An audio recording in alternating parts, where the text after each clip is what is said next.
Management was restructured. Every so often, a movie comes along that resonates deeply with nearly everyone who watches it. While we might not be able to articulate exactly what intrigues us, we find ourselves captivated throughout. Good Will Hunting is one such film. Reflecting on my experiences watching it for the first time, about 7 years ago in my late teens, and again more recently, I noticed a significant shift in how I perceived it. As a teenager, I appreciated the movie mainly for its engaging plot, strong performances, and intriguing dialogue. Although I couldn't quite pinpoint why, I found Will's story deeply fascinating.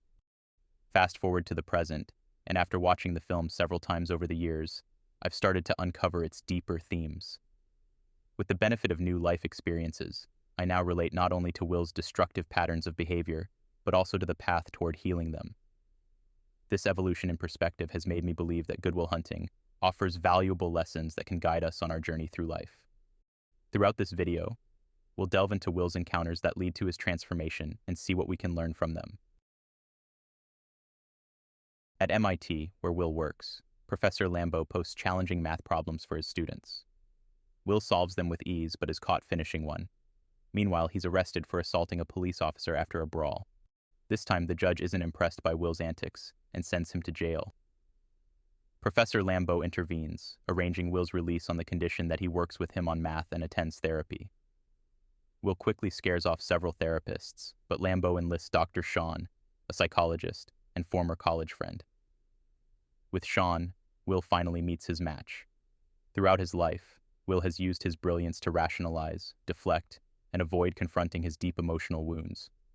Whether through crime, violence, alcohol, or humor, he's built an elaborate defense system to mask the pain of his past. Let's see how Robin Williams' character gradually dismantles Will's defenses, guiding him to confront his true self.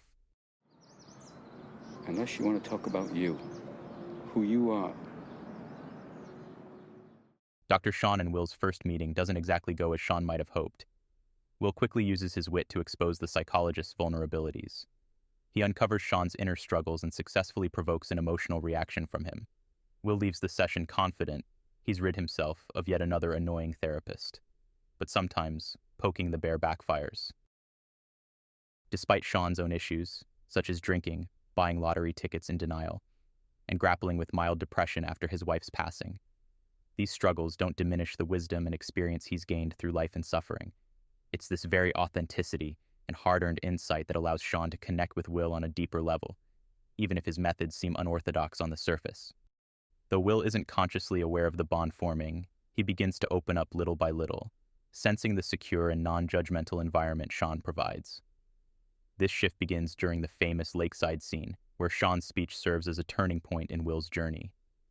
Sean masterfully balances vulnerability with brutal honesty, exposing the flaws in Will's carefully constructed facade of cockiness, humor, and intellectual superiority. He reveals Will's true character, buried beneath his defenses, and challenges Will's reliance on knowledge and rationality as his primary shield. I look at you, I don't see an intelligent, confident man. I see a cocky, scared, shitless kid. Sean makes it clear that no amount of books read, facts learned, or theories mastered can substitute for the insight and change that come from real-life experiences. Only we can fully understand the weight and meaning of our own experiences. While art, music, science, and philosophy strive to communicate universal truths, they inevitably fall short of capturing the raw essence of lived experience. I think I know the first thing about how hard your life has been, how you feel, who you are, because I read Oliver Twist. Sean's message is clear. If, like Will, we choose to remain in our comfort zones, hiding behind masks, we miss the opportunities life offers to experience its wonders and grow into authentic, whole individuals. Though taking the leap out of hiding can seem terrifying, it's the only way to discover who we truly are.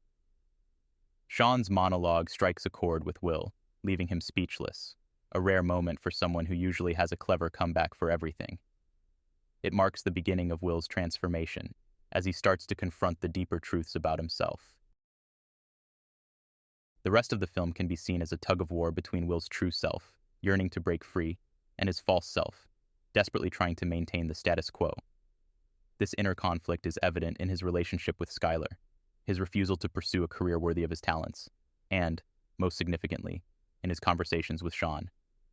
His fears of abandonment and failure, rooted in a traumatic childhood, have left him emotionally, psychologically, and spiritually fractured. These unresolved wounds prevent him from living a fulfilling, authentic life. Deep down, Will longs to build healthy, loving relationships with Skylar and his friends, and to use his remarkable intellect for the benefit of himself and others. Yet, his actions and lifestyle push him in the opposite direction, avoiding his true aspirations at all costs in a pattern of unconscious self-sabotage.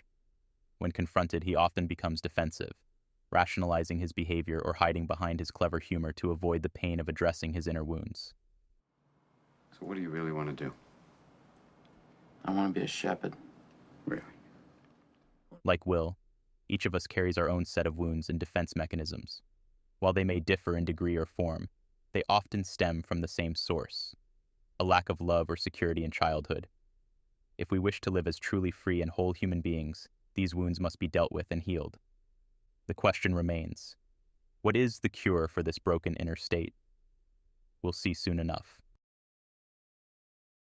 Lambo grows increasingly frustrated with Sean, believing Sean is moving too slowly with Will. The professor views the situation solely through the lens of success, eager for Will to secure a job and ensure his talents aren't wasted. While Lambo genuinely cares for Will and wants the best for him, he is blind to the depth of Will's psychological wounds. Sean tries to explain this, but his efforts are in vain. Because the first thing that happened to him, he was abandoned by the people who were supposed to love him the most. Oh, come on, don't give me that Freud. All right. No, listen, Joe. Their disagreement escalates into an argument, which takes an unexpected turn when Will enters the room. Having overheard their heated discussion about his life and future, the awkward situation creates an unexpectedly intimate moment between Sean and Will after Lambeau exits. For the first time in forever, Will hears an older, father-like figure express genuine care for him. It's about the boy. He's a good kid, and I won't see you. Sean's words about Will's emotional wounds also bring to light aspects of himself that he has unconsciously avoided. This moment sets the stage for the shattering of Will's psychological defenses, creating the ideal conditions for true inner transformation to begin. But what exactly constitutes authentic transformation, and how is it achieved? Much of modern psychology and self-improvement focuses on managing the symptoms of our problems rather than addressing their root causes. We're often encouraged to adopt habits like eating healthier, exercising, meditating, getting better sleep, spending time outdoors, traveling, or even seeking therapy to talk about our past and relationships. If the situation is severe enough, medication might also be prescribed to help manage our issues. To be clear, these are all valuable practices that can contribute to a healthier, less stressful life, except perhaps over-reliance on medication, but they rarely address the deeper question: how do we truly heal the brokenness within ourselves? Like Will, we all carry our own set of struggles, and these cannot be fully resolved through external practices alone. True healing requires an inward journey to confront and address our inner wounds. This kind of healing begins to happen for Will, at least to a psychological extent. It's important to note, however, that transformation is never a one-time event, but rather a lifelong process. Let's pick up where we left off and examine Will and Sean's exchange in this pivotal scene, which reveals the nature of true psychological healing. Sean reviews Will's files, and the contents are, to put it mildly, troubling. At Will's insistence, they both open up about their childhood experiences of abuse at the hands of their alcoholic fathers. A wrench, a stick, and a belt on the table. Just say choose. Both stories are equally horrifying, but one detail about Will's past stands out to Sean. Well, I gotta go with the belt there, Vanna. I used to go with the wrench. After sharing this painful memory, Will cynically analyzes his own psychological state, and unsurprisingly, he gets it right. He acknowledges his attachment disorder, his fear of abandonment, and likely many other fears and wounds he doesn't mention, but is clearly aware of. Will has an attachment disorder. Is it all that stuff? Fear of abandonment? It's evident that Will knows a great deal about psychology, probably more than Sean himself, but this is precisely where the problem lies. No amount of knowledge or intellectual understanding can resolve the deep psychological and spiritual wounds Will carries. Will's inner pain is not an equation to be solved. Despite being one of the smartest people in the world, With a mastery of every relevant book on psychology and philosophy, he remains utterly incapable of making even the slightest progress in healing himself. His knowledge, rather than helping, serves as a defense mechanism, a way to rationalize and avoid confronting the immense pain buried within him. Knowing about his issues doesn't help him feel or process them, and it's this avoidance that keeps him trapped. Sean sees through Will. He recognizes the frightened, helpless child within him, the little boy who yearns more than anything to be seen, loved, hugged, and reassured that everything will be all right. The boy who learned to repress his own needs in a desperate attempt to earn his parents' love. The boy who buried his joy, anger, tears, and spontaneity to please and gain the acceptance of his parents and those around him. The little boy who gave up who he truly is, adopting a series of masks in the hope that maybe, just maybe, he might finally be good enough for his parents and others. To this boy, Sean speaks, and the little boy hears it. Look at me, son. It's not your fault. Sean breaks down Will's defenses, reaching the real Will who has been hidden away for so long. The Will who never had the chance to process the extreme abuse he endured as a child. Instead, that pain was internalized as guilt and shame. To cope with these overwhelming feelings, Will turned to violence and other defense mechanisms, as previously mentioned. But with Sean's guidance, Will begins to experience the healing love he never received. This compassion allows him to release the pain he has kept bottled up inside. The emotions he had repressed for so long finally surface, reconnecting the fragmented parts of his psyche that had been dissociated since childhood.